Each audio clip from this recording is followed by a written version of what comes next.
And the first time I saw Srila Prabhupada was probably that year. Either that year or 72, LA airport.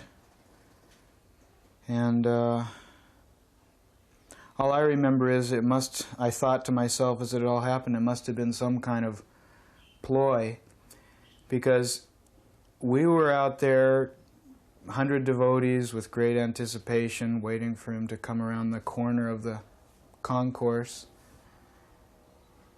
And I think they planned it this way. Every single other person on the plane exited. And as every new face came around the corner, we thought, no. So we were being built up for this grand finale when finally Prabhupada came. And he literally sort of peeked around the corner of the concourse hallway and just sort of gave a little wave and a salutation with his hands, and then walked out. And of course, naturally after that, the crowd went wild. So that was the first time I ever saw him. And I was amazed at his... I expected, from all the anticipation that had built up, a very large, a 6-foot man with broad and with a great presence. And of course the presence was there, but it wasn't physical, because he was much smaller than I expected. So when he first came around the corner, and there's a head pops out around the corner, it's sort of a playful little look. But the head was like 1.5 feet lower than I thought it would be. So he pops his head around the corner and actually gave a playful wave before coming around with his hands like this.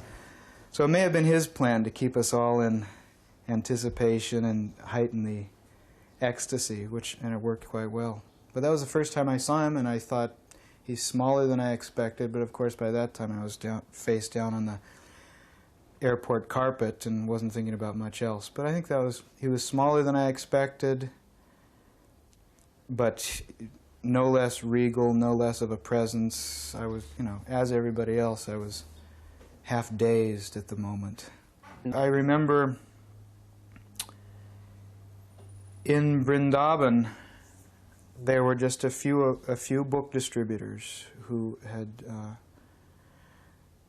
gotten an audience with Srila Prabhupada to discuss that very topic. And I remember some of the questions that were posed, and I remember the answers explicitly. One thing I asked was about the quality of our preaching and our book distribution, and I suggested that there was one problem, that people said the only time they see us is when we're hunting for their money or trying to give them some of our books. They don't know us other than that, in essence. And his response was typically inspiring and insightful. He said it was almost a query on his part. No. They shouldn't think like that. You should tell them that they can be with you 24 hours a day. There's no reason not to be with me. He used me. He used the pronoun me. He said, you can be with me 24 hours a day. He said, you come with me, stay with me 24 hours a day, come live where I live and see me, and in that way you can get to know me. And after 3 days of staying with me like that, you'll become like me. So that inspired us all, because it, in essence, suggested to us that our example was just as important as our individual one-on-one preaching out on the streets, as well as our book distribution. Our example and how we lived 24 hours a day should be public information, so to speak. So that was an inspiring input that we got from him. At another time, there was a discussion about those of us who at the time were beginning to teach others how to distribute the larger books, the Srimad Bhagavatam and the hardback Bhagavad-gitas. So we, at that time, it was at the early 70s again, and we were traveling from temple to temple. And the question was whether or not we should put on displays for the devotees, performing for them a book distribution skit. one of us acts as the non-devotee receiving a book, the other of us acts as a devotee. We're passing each other on the street. Devotee flags the non-devotee down and has an exchange ending up in a book sold. So we asked him, should we perform these skits as we go around and preach to the devotees? And he said, no, it's a little unnatural. He said, but you should travel, you should preach, and you should teach these devotees who you're preaching to how to be sincere. And his point was that that was the essence of book distribution, of preaching. And he went on to articulate that preaching depends on circumstances. So, I'm paraphrasing, of course, but his point was that in dealing with each person, you're going to have a different audience. Therefore, there's no static or rote way to distribute a book or to preach. But he said, by teaching the devotees to be sincere, and he made one of those, at least what I thought at the time was one of those wild sweeping gestures, which was probably just pointed to his heart, but to me, in my mind, he was waving and very sweeping and pointed to his heart, and he said, then if you teach them to be sincere, the real teacher from within will give them information according to circumstances, will teach them how to distribute the books. Another thing which I thought was unique about Prabhupada's, you might call it Prabhupada's innocence, having to do with our Western ways and our interpretation of things. There was a discussion, and it was about book distribution and Sankirtan, street preaching. So we said, I think it was Tripurari who said, so in many temples they're not having Sankirtan class, meaning that they weren't teaching each other how to distribute books and inspiring each other about street preaching and Sankirtan in a class format. That was Tripurari's intent. But Prabhupada took it in an entirely different way. He said, no Sankirtan class? And we all in unison said, no, Prabhupada, because we were expecting him to suggest, oh, this should happen everywhere and you should head it up, and we thought we were going to get some new service. But he said, no Sankirtan class? We said, no, Prabhupada, they're not doing that. And then he asked maybe 3 times, no?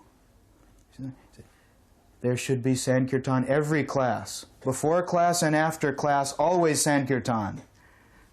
So he was thinking that there was no chanting of the holy names prior to the classes, to the regular Bhagavatam Gita morning and evening classes. But we were thinking that there was no technique class about preaching, which was, in one sense, a foreign concept to him, that there would be techniques for this. Another time on the same subject, I think it was myself, one of the local book distributors at whatever location we were, asked how it was that Srila Prabhupada had such success in his own distribution of his own first volumes of the Srimad Bhagavatam upon his arrival in New York on the East Coast. And he thought for a minute, and his response was that, no, I do not think I'm almost quoting, I do not think it was my success. I think it was just that they saw me as some fancy Indian gentleman, and therefore they took whatever I asked them to take. So he never came across as if there was a technique or this. It was just he thought it was his Indian flair, his fancy Indian gentlemanliness. I was outside his room in Mayapur. At that time it was at what's now a long guest building there. And he was on the 3rd floor, as I remember. And he walked out. I was just sitting there chanting some japa. It was at night. And I had chanted japa there previously. And one of the authority folks there at the temple had told me, who was, a Mayapur resident, had told me, once this gate's closed, I don't want it open for anybody. I don't care what they say. So I said, okay, I'm up late chanting my rounds and helping to guard, and I'll help you out with that. So there's some lady downstairs, it's about 11 o'clock at night, and she's shaking on the door, on the gate, the very gate that Prabhupada said not to, that this temple authority had told me not to open. So I just sat there. I didn't move a muscle, I just kept chanting my japa, and then I heard this lady's voice, Haribol, Haribol, and the gate was rattling back and forth. And so I got no response from them. I was ignoring this ruckus that was occurring downstairs on the local authorities' plea. And finally it got so bad that Prabhupada came out. And he queried, he was a little bit upset, so much noise, and he said, why are they banging? I said, well, Prabhupada, so-and-so told me that after these gates were locked, they should just remain that way, and we weren't going to do anything about it, no matter who knocked or who wanted to get in. He shook his head, just almost disgusted. He said, come on. So he and I walked down 3 flights of stairs, you know they are there in Mayapur, back and forth together. He personally unlatched the gate for a lady who was a very hard-working, sincere cook in Mayapur. She had been there for a long, long time and was just like the backbone of their kitchen, from what I gathered. He let her in, they chatted for a while. He personally closed and locked the gate behind them. And as we were walking up, and he was sort of looking at me disdainfully, and I was feeling real bad that I hadn't done the needful at the time, he said, why didn't you let her in? And I just repeated, well, so-and-so told me not to do this. And he chuckled. Actually, it was a full-blown laugh, and he said, do not listen to that so-and-so Swami. So from that point on, I just let anybody in who wanted to come in, and I figured that the sannyasi's authority had been superseded. I remember the letter exchange between Srila Prabhupada, Kurandar, and Kirtanananda Maharaj over the topic. Kirtanananda was very upset about the non-devotional clothing being used, and Kurandar thought, what the heck, it works. So they were both approaching Prabhupada by letter in an attempt to influence him to their own view. And I don't remember a lot of details, just that the exchange was there. And it happened, as a matter of fact, Kurandar would show me these letters when we'd come back, and we were just beginning to experiment with one of these early parties that I was on was one of the first, if not the first, to begin regularly wearing the long pants. And at that time it was just a ski cap, a skull cap, or something that would cover the fact that we didn't have any hair. So Kurandar, I guess it was in order to encourage me, because he felt he was getting the nod in this controversy. He would show me the letters that were coming to him and explain to me the letters that Prabhupada was getting and sending on the other side to Kirtananda. But at least in the letter to Kurandar, it was quite clear that he said his mood was whatever's going to maximize our effect. And when it came up that one of the arguments was, well, they dress like hippies when they go out and do it. So he responded, they shouldn't dress like hippies, but that doesn't mean that they can't dress like their non-devotee audience. So that, as far as I heard, was the last word in it. And from that point on, we began to distribute books and approach the public in non-devotional clothing. He liked to hear sometimes about the techniques. At one time, not techniques per se, but he liked to hear about what our approach to the public would be. And at one time it was discussed that we were talking about the energy crisis, which I think had just become a big issue. So the approach we'd use was that, this energy crisis that's in the newspapers every day and that's got people backed up for miles at local gas pumps, well, the fact is, there isn't any. This book explains the absence of the energy crisis that everyone thinks they feel. So those kind of anecdotes that we would weave about his books, and we would create how we'd create a positive impression of his books, were things that he liked to hear. Our creativity in selling and distributing the books. The rumor was going around that he had had success and spent a lot of time distributing his periodical to the folks that would sit along street-side tea stalls in India. So I asked him how it was that was successful, and he was incensed a bit. He said, "No, not tea stalls," as if that was beneath him, and he suggested that my success was with government men. I would always meet with the people, the government officers, in their offices. I would go to downtown Delhi, to the bigger cities, and offer my books to the bigger men, the more reputable men of society, and somehow or other try and preach to what he considered to be a higher class of people. The idea of him approaching the folks that were just sitting along in roadside tea stalls was not exactly his idea of how he had begun to do his book distribution.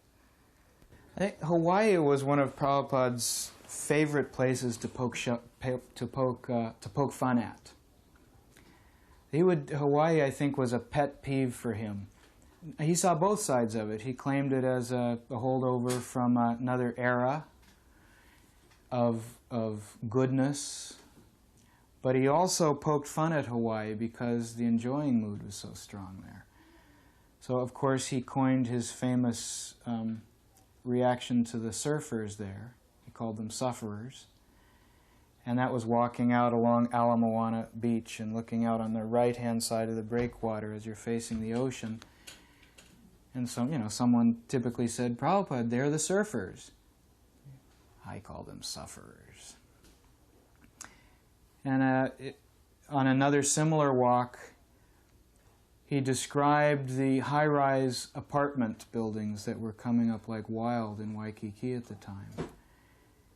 And he described how people become very attached to their 10th, 20th floor flat. So because of their attachment, they would gain the facility of coming back in a subsequent life as a cockroach in that very same flat. And I said something about, "When we distribute your books, Prabhupada," and he stopped me in my tracks, and he said, "Do you know what book distribution means?" And I wanted to think up something very coy and quick to save my skin, but I couldn't. So I said, "Well, actually, no, I don't. I know that there's a lot of depth to it and deep things that I don't understand." And he turned to me with a strong glance and said, "Book distribution means distribution of knowledge. Do not forget this." So it wasn't like a sales thing that he didn't look at the distribution of his books as something that would be done with a sales mentality, but rather with the mentality that we were giving much needed knowledge to the people who most needed it.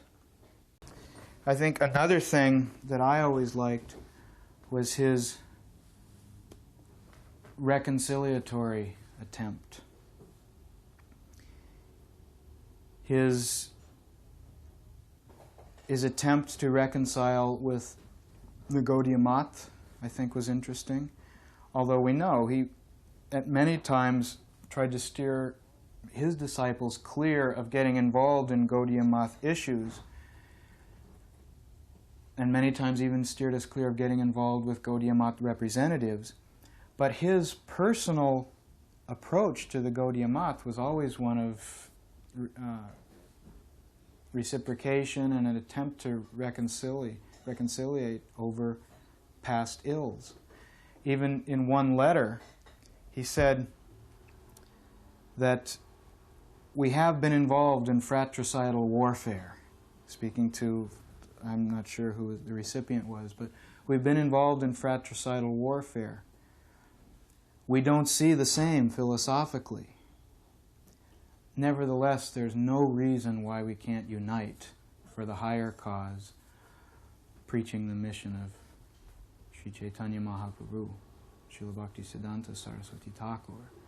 So, despite the fact that he sometimes steered us clear, again, wanting to compartmentalize our understanding and keep it pristine, he didn't want a lot of external input to our fledgling mentalities and fledgling outlook on the philosophy.